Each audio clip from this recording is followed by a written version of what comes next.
Hello दोस्तों, नमस्कार। मैं हूं यश कुमार। स्वागत करता हूं आपके अपने यूट्यूब चैनल द एग्जाम में। दोस्तों, आज हम पढ़ने वाले हैं क्लास 9th का अध्याय नंबर 2 बहुपद का प्रश्नावली 2.1 का 1 शॉट करने वाले हैं। यानी कि जितने प्रश्न हैं एक ही वीडियो में हम करने वाले हैं। तो चलिए, यहाँ पे पहला प्रश्न क्या बोल रहा है, निम्नलिखित व्यंजकों में कौन कौन एक चर में बहुपद हैं और कौन कौन नहीं है, कारण के साथ उत्तर दीजिए। दोस्तों, चलिए हम सबसे पहले बहुपद को पहचानना सीखते हैं कि बहुपद को पहचानेंगे कैसे।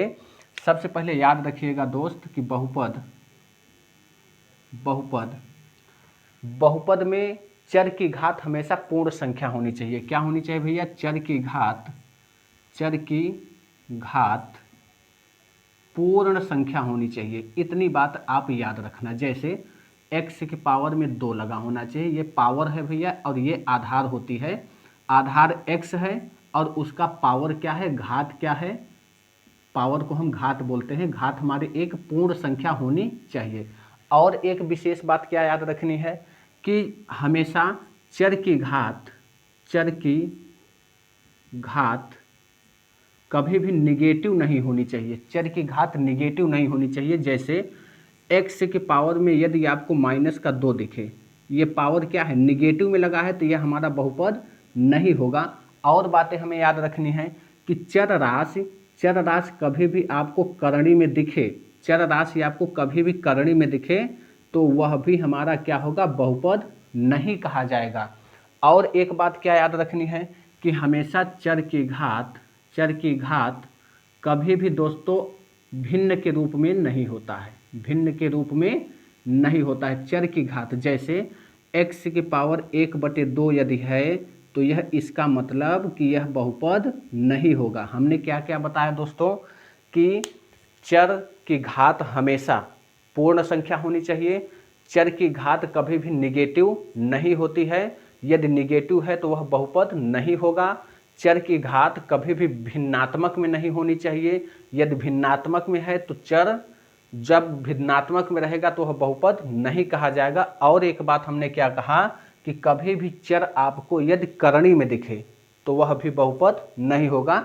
एक मोस्ट इम्पॉर्टेंट बात याद रखिएगा कि एक बहुपद यदि आपको इस तरीके का लिखा हुआ दिखे, जैसे 1/x, यह भी याद रखिएगा कि जब इसे ऊपर वाले को अंश कहा जाता है और नीचे वाले को हर कहा जाता है।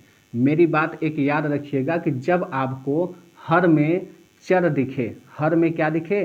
चर राशि दिखे, तो वह भी बहुपद नहीं होता है। इतनी बातों को यदि आप ध्यान में रखते हैं तो मैं यकीनन कह रहा हूं कि आप कभी भी बहुपद के प्रश्नों को गलत नहीं करोगे। चलिए आइए अब हम बढ़ते हैं पहले प्रश्न की तरफ। यहाँ पे पहला प्रश्न क्या कह रहा है, आइए दोस्तों अब हम यहाँ पे पहला प्रश्न देखेंगे। यहाँ बोला है कि 4x² माइनस में 3x + 7 बहुपद है या नहीं है। एक चर में बहुपद होना चाहिए। तो अब यहाँ पर देखेंगे कि हम 4x² माइनस में 3x + 7, यह क्या है दोस्तों? एक बहुपद है। कैसे? पहले आप चर को ध्यान में रखिए। चर क्या है? x है। उसके घात को देखिए तो यह एक पूर्ण संख्या है। यहाँ पर भी देखेंगे तो x लगा है। x के पावर में कुछ नहीं है दोस्तों, तो जहाँ कुछ नहीं होता वहाँ ईश्वर मौजूद होता है, यानी कि ईश्वर एक होता है। तो यहाँ पर घात कुछ नहीं था तो हम यहाँ पे 1 मान लेंगे। अब ये देखिए 2 भी एक पूर्ण संख्या है और 1 भी एक पूर्ण संख्या है, तो यहाँ पर हमारा यह क्या हो जाएगा? बहुपद हो जाएगा। तो हम आंसर लिख देंगे कि हाँ, यह क्या है? बहुपद है। इतनी बात आपको समझ में आई होगी। आइए दोस्तों बढ़ते हैं सवाल नंबर 2 की तरफ। ये वाली सवाल देखिए क्या कह रहा है कि y² प्लस में √ में 7 है। तो हमने दोस्तों क्या कहा था कि आपका √ में चर नहीं होना चाहिए, चर राशि नहीं होना चाहिए। यहाँ पर आपका अचर राशि क्या है? √ में है। तो हमसे अचर से कोई मतलब नहीं है, हमें चर को ध्यान में रखना है। हमारा चर राशि √ में नहीं होना चाहिए। तो यहाँ पर देखिए, हम देखें y हमारा क्या है? चर राशि है और उसके पावर में कितना लगा है? 2। 2 हमारा क्या है? एक पूर्ण संख्या है। तो जब हमारा 2 पूर्ण संख्या है तो यह हमारा क्या हो जाएगा? चर राशि हो जाएगा। तो इसका आंसर क्या हो जाएगा? हाँ हो जाएगा। हाँ हम लिख करके आगे बढ़ेंगे। अब यहाँ पे सवाल नंबर 3 को देखेंगे दोस्त। यहाँ पर देखिए, यहाँ पे दिया है 3 अंडर रूट में t और प्लस में t अंडर रूट में 2 दिया है। हमने दोस्तों क्या कहा था कि चर राशि अंडर रूट में नहीं होना चाहिए, और यहाँ पर देख रहे हैं आप कि t क्या है, एक चर राशि है जो अंडर रूट में लिखी गई है, तो यहाँ पर यह क्या होगा, बहुपद नहीं है। क्या है, बहुपद नहीं है। बस इतना ही आपको यहाँ पे करना है। आइए अब हम देखते हैं सवाल नंबर 4 को। दोस्तों यहाँ पे कहा है कि y प्लस में 2/y दिया गया है। तो हमने एक चीज़ आपको बताया था बहुपद पहचानने को, हमने कहा था कि बहुपद का हर, यानी कि जैसे यहाँ पे y प्लस में 2/y लिखा गया है, तो हमने कहा था कि यह हमारा क्या है, हर है। तो हर में हमारी चर राशि नहीं होनी चाहिए। हर में चर राशि यदि है तो वह बहुपद नहीं कहा जाएगा, तो इसलिए यह क्या होगा, बहुपद नहीं है। तो यहाँ हम लिखेंगे बहुपद नहीं है। और अब यहाँ पर देखेंगे सवाल नंबर 5 में। यहाँ पे दोस्तों देखिए कह रहा है कि x की पावर में 10 और प्लस में y की पावर में 3 और प्लस t के पावर में 50 दिया है। इसमें सवाल में क्या कहा था कि कौन कौन एक चर में बहुपद है। एक चर में हमें क्या कहना है, बहुपद बताना है। तो यहाँ पर दोस्तों देखिए, यहाँ पे कई चर आपको दिख रहे हैं। x एक अलग चर है, y एक अलग चर है, t एक अलग चर है, इसलिए यह क्या होगा, बहुपद नहीं होगा। एक चर में बहुपद नहीं है। तो यहाँ पर इसे लिखेंगे कि यह एक चर में बहुपद नहीं है। इसका उत्तर यही हो जाएगा। यदि इतनी बातें आपको समझ में आई हो तो वीडियो को लाइक करते चलिएगा और चैनल को सब्सक्राइब भी कर लीजिएगा यदि आप नए हो इस चैनल पर। तो आइए हम बढ़ते हैं प्रश्न नंबर 2 की ओर। यहाँ पे 2 नंबर सवाल क्या कह रहा है कि निम्नलिखित में से प्रत्येक में x स्क्वायर का गुणांक लिखिए। x स्क्वायर का गुणांक हमको बताना है। तो यहाँ पर देखेंगे x के पावर में 2 यहाँ है तो x स्क्वायर है। अब यहाँ पर देखेंगे कि यहाँ पर इसका गुणांक तो कुछ दिखाई नहीं दे रहा है। जब दोस्तों कुछ ना दिखाई दे तो वहाँ पर ईश्वर एक होता है, तो हम वहाँ पर एक मान लेते हैं। तो x स्क्वायर का गुणांक क्या हो जाएगा, तो यहाँ पर x स्क्वायर का गुणांक क्या हो जाएगा, कुछ भी नहीं था तो हमारा यहाँ 1 होगा तो 1 हो जाएगा। यहाँ पे आंसर हमारा आ जाएगा, x स्क्वायर का गुणांक क्या होगा, 1 होगा। आइए दूसरे प्रश्न पर करते हैं। यहाँ पर देखिए दोस्तों दिया है 2 माइनस में x स्क्वायर प्लस में x क्यूब दिया है। हमें क्या बताना है, x स्क्वायर का गुणांक। तो x स्क्वायर का यहाँ पर भी देखिए गुणांक कुछ भी नहीं है। तो जब कुछ भी नहीं होगा तो हम सीधा सीधा क्या मानेंगे, 1 मान लेंगे। यहाँ पर क्या मानेंगे, 1 मान लेंगे। तो यहाँ पर हमारा हो जाएगा x स्क्वायर का गुणांक क्या हो जाएगा दोस्तों, यहाँ पर देखिए माइनस का 1 है, तो हम क्या करेंगे, यहाँ पे माइनस का 1 हमारा राइट आंसर हो जाएगा। आइए अब हम प्रश्न नंबर 3 में देखेंगे। यहाँ पर भी हमें x स्क्वायर का गुणांक ही बताना है। तो x स्क्वायर यहाँ है, उसका गुणांक क्या है, π/2। तो हमारा क्या उत्तर हो जाएगा, x स्क्वायर का गुणांक क्या होगा दोस्तों, π/2 हो जाएगा। यही हमारा आंसर हो जाएगा। प्रश्न नंबर 4 क्या कह रहा है, यहाँ पर देखिए दोस्तों अंडर रूट में x माइनस में 1 दिया है। हमसे पूछा क्या है, x स्क्वायर का गुणांक। यहाँ पर तो आपको x स्क्वायर है ही नहीं। जब x स्क्वायर है ही नहीं, जब हमारा वह पद है ही नहीं, तो यहाँ पर हम सीधा लिखेंगे कि x स्क्वायर का गुणांक क्या हो जाएगा, गुणांक क्या हो जाएगा, 0 हो जाएगा। जब वह पद है ही नहीं तो हम क्या करेंगे, उसका कोई मान नहीं रख सकते, तो सीधा सीधा 0 हो जाएगा। यदि वीडियो पसंद आया हो तो लाइक ज़रूर करिएगा। चलिए अब हम प्रश्न नंबर 3 की ओर चलते हैं। यहाँ पर दोस्तों क्या कर रहा है कि 35 घात के द्विपद का और 100 घात के एक पदी का एक एक उदाहरण दीजिए।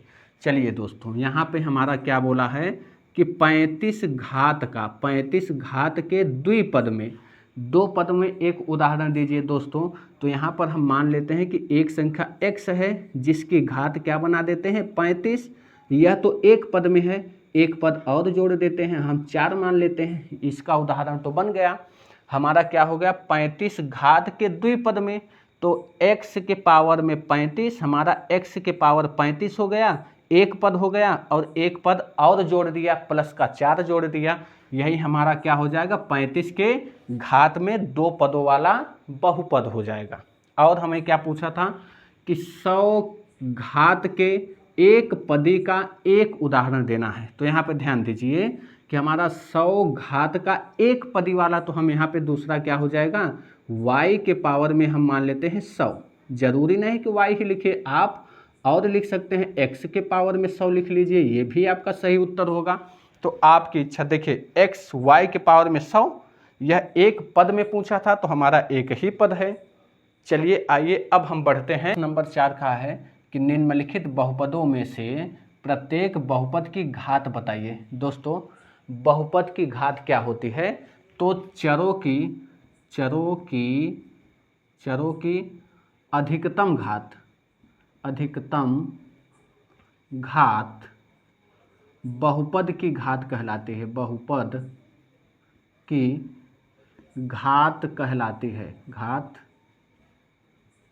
कहलाती है।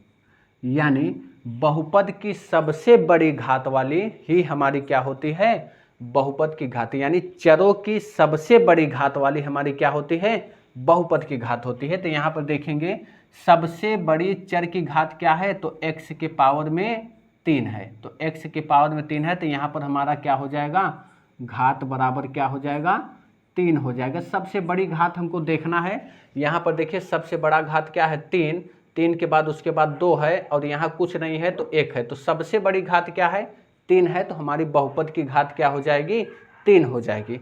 चलिए यहाँ पे दूसरा नंबर देखिए, यहाँ पर x के पावर में सबसे बड़ा क्या है, 2 है, तो यह हमारा क्या हो जाएगा, यह हो जाएगा घात बराबर कितना, 2 हो जाएगा। इसमें हमारा घात क्या है, 2 है, सबसे बड़ी घात 2 है, तो यहाँ पे हमारा 2 हो जाएगा। यहाँ पर देखते हैं दोस्तों, यहाँ पे 5t माइनस में √7 है, तो चर की घात देखनी। यहाँ पे चर की घात तो कुछ नहीं दिख रहा है, तो जहाँ कुछ नहीं होता है वहाँ ईश्वर होता है, तो ईश्वर 1 है, तो यहाँ पर हम क्या करेंगे, इसकी घात क्या बताएंगे, 1 है, घात क्या है, 1 है। और यहाँ पे अगले प्रश्न में देखिए, यहाँ पे 3 दिया गया है, यहाँ पर कोई चर मौजूद नहीं है, तो यहाँ पर हमारा घात क्या हो जाएगा, जब कोई चर मौजूद नहीं है तो हमारा घात क्या हो जाएगा, घात बराबर क्या हो जाएगा, 0 हो जाएगा। इतनी बातें आपको समझ में आई होंगी।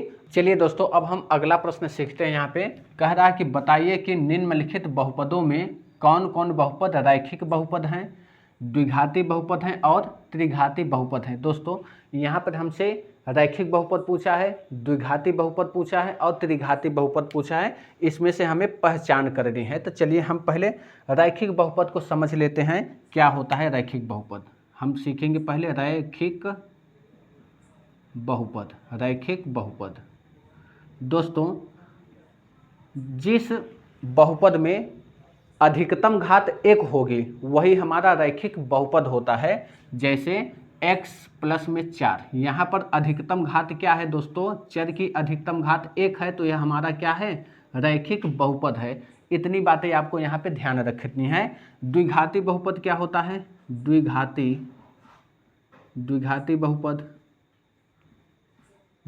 बहुपद दोस्तों क्या होता है कि जिस बहुपद में अधिकतम घात कितनी होनी चाहिए, 2 होनी चाहिए, वह क्या होता है द्विघाती बहुपद। जैसे x² प्लस में 4x और प्लस में हो जाएगा आपका 6 मान लेते हैं यहाँ पे, तो यह हमारा क्या होगा, अधिकतम घात क्या है, 2 है, तो यह हमारा क्या है, द्विघाती बहुपद कहा जाएगा। त्रिघाती बहुपद क्या होता है,